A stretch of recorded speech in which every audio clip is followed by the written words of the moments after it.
Budget पे राय इसलिए नहीं देंगे क्योंकि हमारे रास्ते चल नहीं रहे। उन्हें लैपटॉप से प्रेम नहीं है, उन्हें शौचालयों से प्रेम है। समाजवादियों के लैपटॉप अभी भी चल रहे हैं, शौचालय नहीं चल रहे हैं। हमारे एक्सप्रेस वे पे बहुत सवाल खड़े करते थे, जहां हम खड़े हैं बताओ आरओबी बन गया। इसका उद्घाटन लखनऊ में हुआ था। इसी NHAI का पूरा सहयोग लैंड एक्विजिशन में समाजवादी सरकार में हुआ। जो चीज़ें कमी थी उनको दूर किया। देश के सड़क मंत्री, देश के उस समय के कैबिनेट मंत्री, उन्होंने मिलकर के उद्घाटन किया। क्या पुल बन गया। और पूर्वांचल एक्सप्रेस इसलिए बना रहे थे कम से कम सुल्तानपुर के लोग या किसान को लाभ जल्दी पहुंच जाए। अमेठी से होकर के सुल्तानपुर, आजमगढ़ होकर के ये पूर्वांचल का एक्सप्रेस वे जा रहा था। नाम समाजवादी था इसलिए जल्दी काम नहीं कर रहे हैं। 108 एम्बुलेंस बर्बाद कर दी, 102 बर्बाद कर दी। हम ये जानना चाहते हैं पुलिस में क्या बदलाव आ गया जो 100 नंबर से 112 कर दिया। केवल भारत में नहीं, भारत में तो लोग विरोध कर ही रहे हैं। भारत के साथ साथ दुनिया की जितनी भी प्रतिष्ठित यूनिवर्सिटी हैं, कैम्ब्रिज हैं, ऑक्सफोर्ड हैं, अमेरिका की यूनिवर्सिटीज़ हैं, वहाँ भी इसको लेकर के लोगों के बीच में शिकायतें हैं। लोग चाहते हैं अपनी बात पहुँचाना और इसका विरोध कर रहे हैं। और हाल ही में यूरोपियन यूनियन में भी इसके खिलाफ प्रस्ताव है, क्योंकि लोग महसूस करते हैं कि ये भेदभाव पैदा करेगा। हमारा संविधान ये कहता है कि हम किसी भी तरह का धर्म का भेदभाव नहीं कर सकते। तो अगर मुसलमान को अलग कर करके केवल आप इसलिए कर रहे हैं क्योंकि आपको वोट चाहिए, ये वोट की राजनीति कम से कम संविधान से खिलवाड़ करके नहीं होनी चाहिए।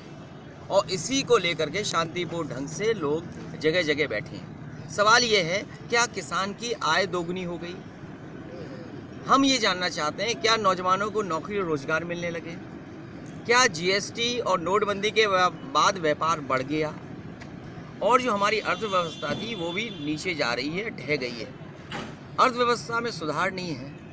किसान को उसकी कीमत की फसल का पैसा नहीं मिल रहा है और हर चीज़ महंगी होती चली जा रही है। जिस तरीके से कार्ल मार्क्स एक ज़माने में अपने विचारों को जनता तक पहुंचाना चाहते थे, लेकिन उनकी प्रेस को उनके विचारों को नहीं पहुंचने दिया। इसी तरह एक ज़माना हिटलर का आया, जो चाहते थे उस ज़माने के लोग चाहते थे वो नहीं जान सकते थे, पूरा का पूरा रेडियो पे कंट्रोल कर लिया था। तो हम तो आपसे उम्मीद करेंगे कि कम से कम लोकतंत्र को आप बचाने में जो लगे हैं तो उसमें सहयोग करें। भावी प्रधानमंत्री देखो भाई, ऐसा है, फिलहाल तो हमारी लड़ाई हमारे बाबा मुख्यमंत्री जी से है जी। तो पहले बाबा मुख्यमंत्री जी हटें, हम लोगों का रास्ता साफ करें। और देखिए बाबा मुख्यमंत्री जी कितने अच्छे हैं, जो काम उनका है वो भी काम नहीं कर पा रहे। बताओ, गैयों से क्या किसानों को बचा ले रहे हैं? आपके यहाँ तार लगा रखे होंगे किसान ने। कल मैं झांसी था जी, एक जगह नहीं मिली मुझे जहाँ पर किसानों ने अपने खेतों को बचाने के लिए तार न लगाए। और फिर उत्तर प्रदेश में जिन इंजीनियरों को जल्दी पुल बनाना चाहिए था, उन्हें सांड पकड़ने में लगा दिया है। टीचर्स को लगा दिया कि बहू तैयार करेंगी वो। तो क्या, कैसे आप तरक्की करेंगे? कम से कम 100 नंबर हमने बनाया था कि अच्छा चले। अरे इसके टायर ही बदल देते, इसका कुछ और बदल देते, स्टिकर लगा दिया, 100 का 112 कर दिया। क्या बदलाव किया उन्होंने? अगर आपको भी कोई अच्छा नाम रखवाना हो तो दरखास्त हमें लिख के देना, मुख्यमंत्री जी से कह देंगे कि इनका भी नाम बदल दो। बहुत में कुछ सुझाव चाहें तो ये ले सकते हैं कि जाएं, इनके नेता, इनके यात्रा करने वाले जितने भी इंजीनियर अगर इनके साथ हों तो, लेकिन इंजीनियरों को तो सांड पकड़ने में लगा दिया है।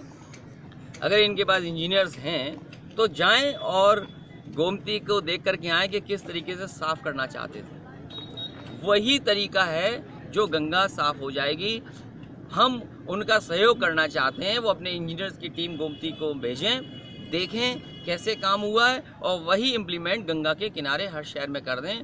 गंगा अपने आप साफ हो जाएगी। देश दुनिया की ताज़ा तरीन खबरों से रूबरू होने के लिए सब्सक्राइब कीजिए आपका अपना चैनल NDTV भारत।